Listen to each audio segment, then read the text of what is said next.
नमस्कार दोस्तों, कैसे हैं आप सब। आप सभी को राधे राधे। जय कुंज बिहारी, जय श्री हरिदास। गुरु ब्रह्मा गुरु विष्णु गुरुदेवो महेश्वरा, गुरु साक्षात परब्रह्म तस्मै श्री गुरुवे नमः। शीतला सप्तमी का त्योहार हिंदू कैलेंडर के अनुसार चैत्र मास के कृष्ण पक्ष की सप्तमी तिथि को मनाया जाता है। वहीं कुछ जगह पर यह व्रत अष्टमी तिथि के दिन भी मनाया जाता है। मुख्य रूप से ये त्योहार उत्तर प्रदेश, राजस्थान और गुजरात के क्षेत्रों में मनाया जाता है। शीतला माता को प्रसन्न करने के लिए इस त्योहार पर ठंडा खाना खाया जाता है। इस व्रत के एक दिन पूर्व बनाया हुआ भोजन किया जाता है, अतः इसे बसौड़ा, बसियौरा व बसौरा भी कहते हैं। यह कथा बहुत पुरानी है। एक बार शीतला माता ने सोचा कि चलो आज देखूं कि धरती पर मेरी पूजा कौन करता है, कौन मुझे मानता है।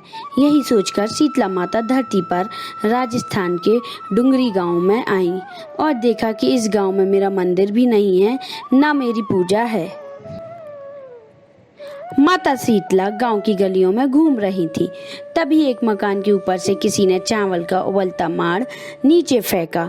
वह उबलता पानी शीतला माता के ऊपर गिरा, जिससे शीतला माता के शरीर में छाले फपोले पड़ गए।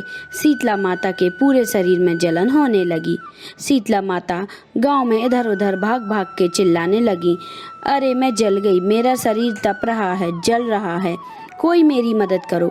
लेकिन उस गांव में किसी ने शीतला माता की मदद नहीं करी।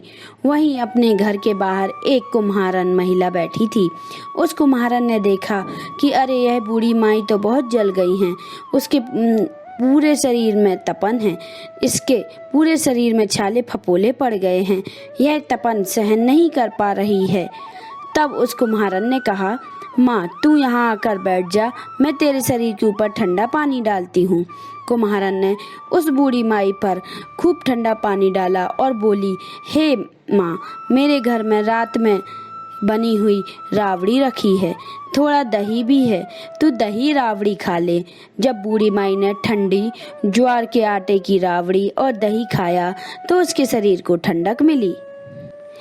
तब उस कुम्हारन ने कहा, आ माँ बैठ जा, तेरे सिर के बाल बिखरे हैं, ला मैं तेरी चोटी गूंथ देती हूँ। और कुम्हारन माई की चोटी गूंथते हुए कांगी से बालों को करती रही। अचानक कुम्हारों की नज़र की उस बूढ़ी माई के सिर के पीछे पड़ी तो कुम्हारन ने देखा कि एक आंख वाले के अंदर छुपी है। यह देखकर वह कुम्हारन डर के मारे घबरा कर भागने लगी। तभी उसी बूढ़ी माई ने कहा, रुक जा बेटी, तू डर मत, मैं कोई भूत प्रेत नहीं हूँ, मैं शीतला देवी हूँ। मैं तो इस धरती पर देखने आई थी कि मुझे कौन मानता है, कौन मेरी पूजा करता है। इतना कहकर माता चार भुजा वाली हीरे जवाहरात के आभूषण पहने, सिर पर स्वर्ण मुकुट धारण किए अपने असली रूप में प्रकट हो गई। माता के दर्शन कर कुम्हारन सोचने लगी कि अब मैं गरीब इन माता को कहाँ बिठाऊं। तब माता बोली, हे बेटी, तू किस सोच में पड़ गई। तब वह कुम्हारन ने हाथ जोड़कर आंखों से आंसू बहते हुए कहा, हे माँ, मेरे घर में तो चारों तरफ दरिद्रता है, बिखरी हुई है, मैं आपको कहाँ बैठाऊं। मेरे घर में ना तो चौकी है, ना बैठने का आसन। तब शीतला माता प्रसन्न होकर उस कुम्हारन के घर पर खड़े हुए गधे पर बैठकर एक हाथ में झाड़ू और दूसरे हाथ में डलिया लेकर उस कुम्हारन के घर की दरिद्रता को झाड़कर डलिया में भरकर फेंक दिया और उस कुम्हारन से कहा, हे बेटी, मैं तेरी सच्ची भक्ति से प्रसन्न हूँ, अब तुझे जो भी चाहिए मुझसे वरदान मांग ले। तब कुम्हारन ने हाथ जोड़कर कहा, हे माता, मेरी इच्छा है, अब आप इसी डोंगरी गांव में स्थापित होकर यहीं रहो और जिस प्रकार आपने मेरे घर की दरिद्रता को अपनी झाड़ू से साफ कर दूर किया, ऐसे ही आपको जो भी होली के बाद की सप्तमी को भक्ति भाव से पूजा कर आपको ठंडा जल, दही व बासी ठंडा भोजन चढ़ाए, उसके घर की दरिद्रता को साफ करना और आपकी पूजा करने वाली नारी महिला का अखंड सुहाग रखना, उसकी गोद हमेशा भरी रखना। हाथ ही जो पुरुष शीतला सप्तमी को नाई के यहाँ बाल ना कटाए, धोबी के कपड़े ना धुलाने दे और पुरुष भी आप पर ठंडा जल चढ़ाकर, नारियल फूल चढ़ाकर परिवार सहित ठंडा बासी भोजन करे, उसके काम धंधे व्यापार में कभी दरिद्रता ना आए। तब माता बोली, तथास्तु। हे बेटी, जो तूने वरदान मांगने से सब तुझे देती हूँ। हे बेटी, तुझे आशीर्वाद देती हूँ कि मेरी पूजा का मुख्य अधिकार इस धरती पर सिर्फ कुम्हार जाति का ही होगा।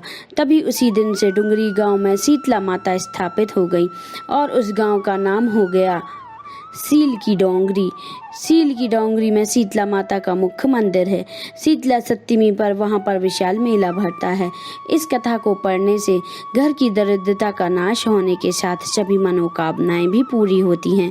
बोलिए शीतला माता की जय।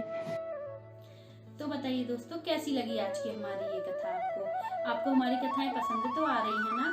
तो जल्दी से हमारे चैनल को सब्सक्राइब कर लें अगर आपने सब्सक्राइब नहीं किया है, और बेल आइकन को प्रेस करें जिससे हमारे आने वाले वीडियो आपको जल्दी जल्दी मिलते जाएं।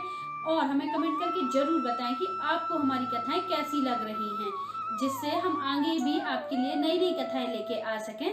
नमस्कार।